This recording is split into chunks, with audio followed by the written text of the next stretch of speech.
We all share the same earth and sky, and today, question: what are the determinant factors that influence or decide the height and the dimensions that a tree will grow? The obvious answer is it depends on where that tree is planted. It depends on the terrain. It could be dependent on the weather conditions and other factors that are connected to where that tree is planted.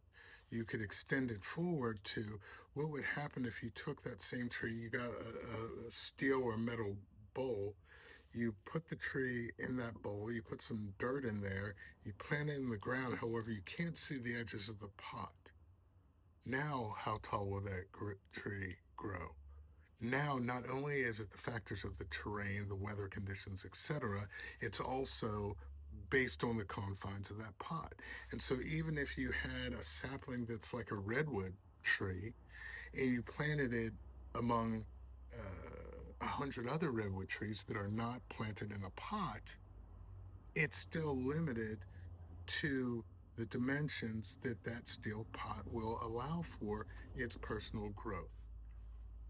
We can take that same insight, that same awareness, and share it forward or relate it forward as human beings. Because we too, whether we understand it or not, are living in pots that are artificial constructs.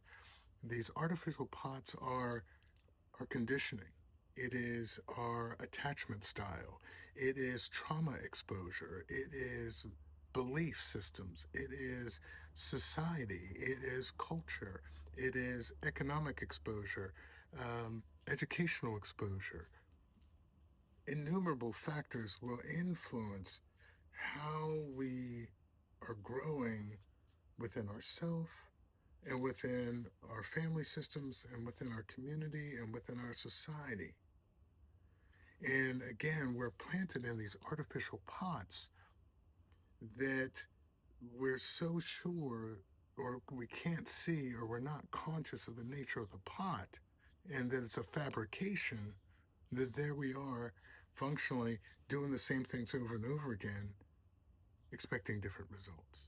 And so in recovery, whether it's Zen, 12-step recovery, refuge recovery, whatever method we choose,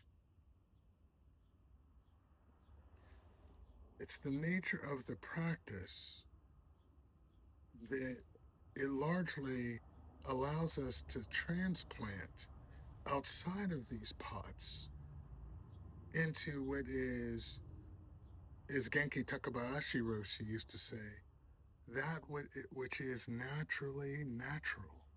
Just be naturally natural. No artificial sweeteners, no artificial flavors, no GMO.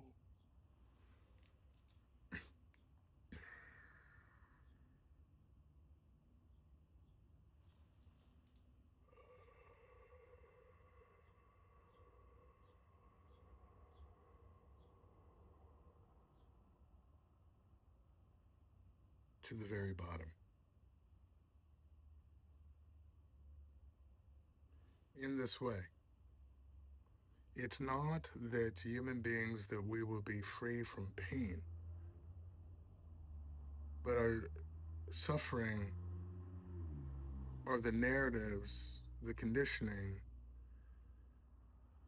the trauma, big T and little t, the attachment styles, what we learn from each other or mislearn from each other that are the actual limitation. Argue for your limitations, those pots that we've been planted in, and you will be planted there forever. Be free. We all share the same earth and sky. May we live among it equally.